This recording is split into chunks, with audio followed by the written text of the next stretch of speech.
So the first thing you're going to need is a piece of paper. We're going to use a colored piece of paper, and you're going to put your name on the back as well as your class code, whatever that may be. Flip it over, and you want your paper to be standing up nice and tall, and you're going to use a pencil, but as you know, on camera I use a Sharpie marker so that you can see it a lot better. Now in the middle of your paper, you're going to imagine an imaginary line separating the top of the paper and the bottom. On the top of your paper is where your flowers are going to be. So we're going to fill that up as best we can. I'm going to start here with a simple flower with a circle with kind of a squiggly line around the outside. Now remember, this is an abstract painting, meaning that these flowers do not have to look realistic or like any flower that you've seen before. They can just be made up of shapes, designs, and patterns. This one has a circle in the middle with some petals around it. Kind of looks like a daisy. Now when I got to that flower, I had to stop so it looks like they're overlapping each other. For this flower, I'm kind of making a cloud shape. And then on the inside, I'm creating some curved lines to look like petals. Kind of looks like a rose. Over here, I want a flower behind that daisy, and I'm going to make a squiggly line with some more of those petals inside of it. Over here, let's draw another one of those daisy flowers. And I'm going to have to stop when I touch the other flowers as to not overlap them. We want it to look like they're behind one another. Now I'm going to add in some leaves. The leaves on this painting are a great way to fill in any of those empty spaces that may be a little bit too small to put a flower in. When I draw the leaves, I like to draw kind of like a football shape with a little line in the middle, and that's a really quick and easy way to draw a leaf. And you're going to place them wherever you feel like there are some empty spots. I think that looks pretty good. Maybe I'll put one right in the middle here. There we go.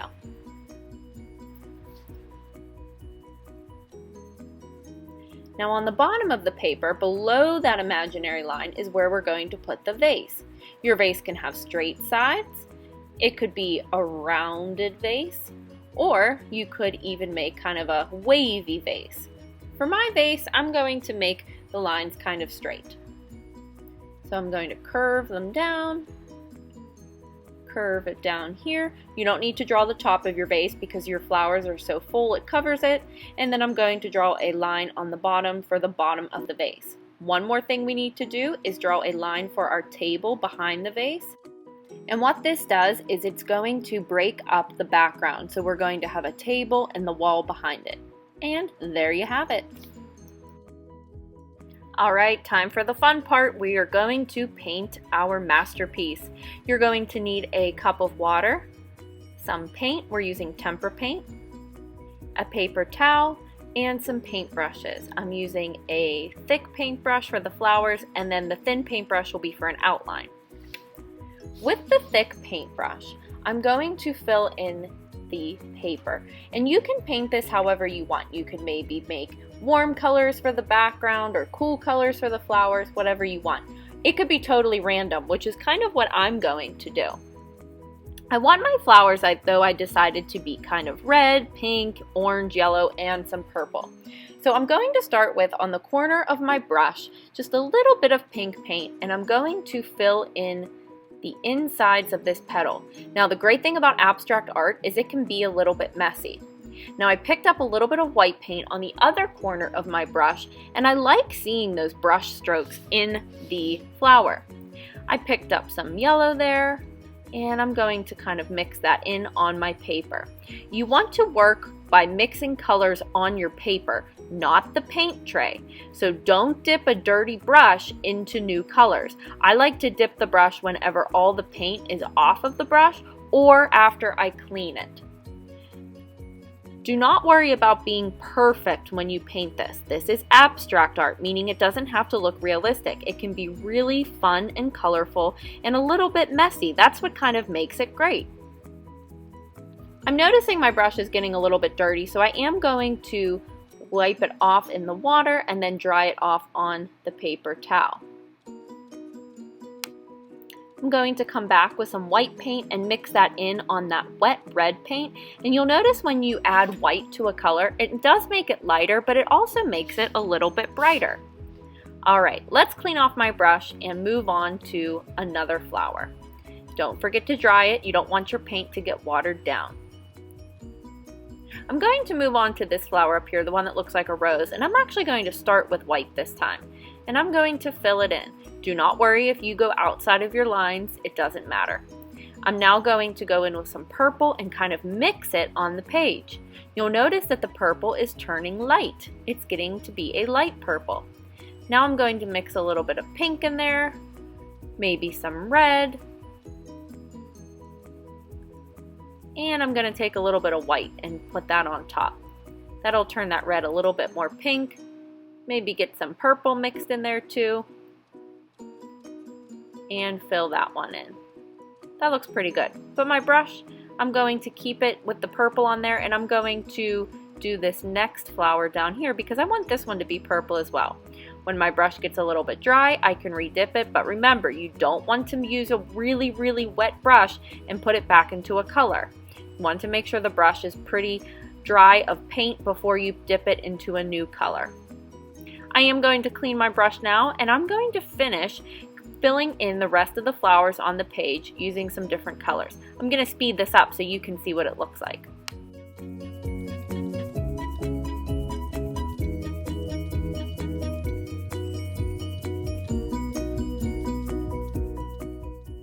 Now that I finished painting the flowers, I'm going to clean off my brush and I'm going to switch over to painting the leaves. Now I've already decided that my leaves are going to be the normal color green, so I'm going to paint them in with some green, but I don't want them to be only green. I want to mix some yellow in there. Ooh, that looks good.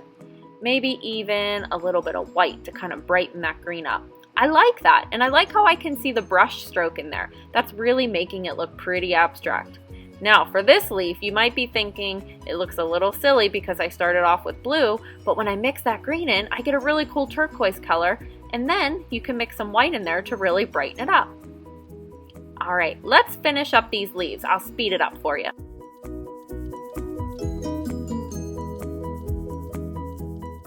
Now that my leaves are all painted, I'm going to clean off my brush, and now we're going to move on to painting the vase, the table, and the background. I chose to make my vase blue and turquoise, and I'm going to mix a little bit of white in there just to brighten it up a little.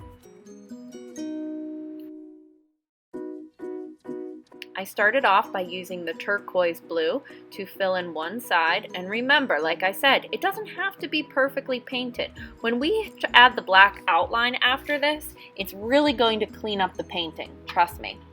When I add in some of this white, it's really going to make that blue look a little bit brighter and a lot lighter. And remember, you don't have to make it perfect. It can be a little bit messy. I love seeing the brush strokes on abstract art. I think it's what gives it character. I'm going to add some more white up here and kind of mix the paint on my paper. I'm getting a lot of different colored blues when I mix in there. But I do think I want to add a little bit of white on the side here, make that side a little bit brighter, and make this side a little bit darker by adding some more blue in there.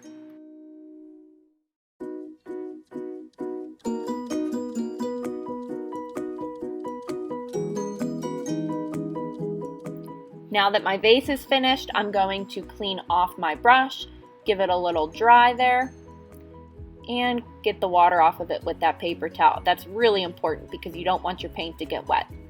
Now I'm going to work on painting the table. I decided that I wanted my table to be yellow, orange, and maybe even some red in there. So I started with yellow, dipped my clean brush into the orange,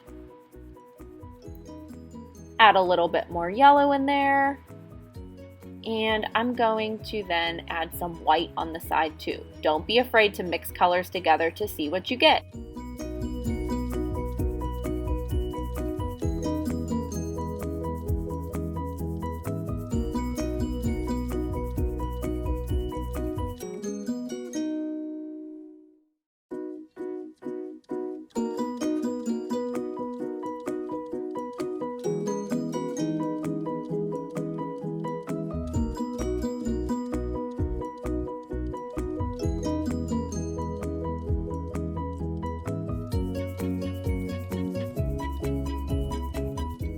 Now that I finished the table, I decided that I want my background to be a light green.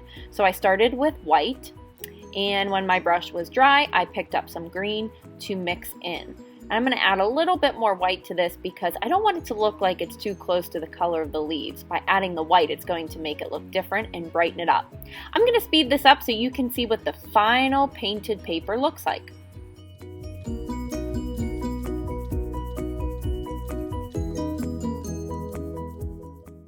If you're not totally comfortable mixing your paint right on the painting itself, you can get a paint palette or a piece of tracing or wax paper and mix the color on there before you actually put it on your painting. This allows you to see what that color will look like before you put it on your painting without making a mistake.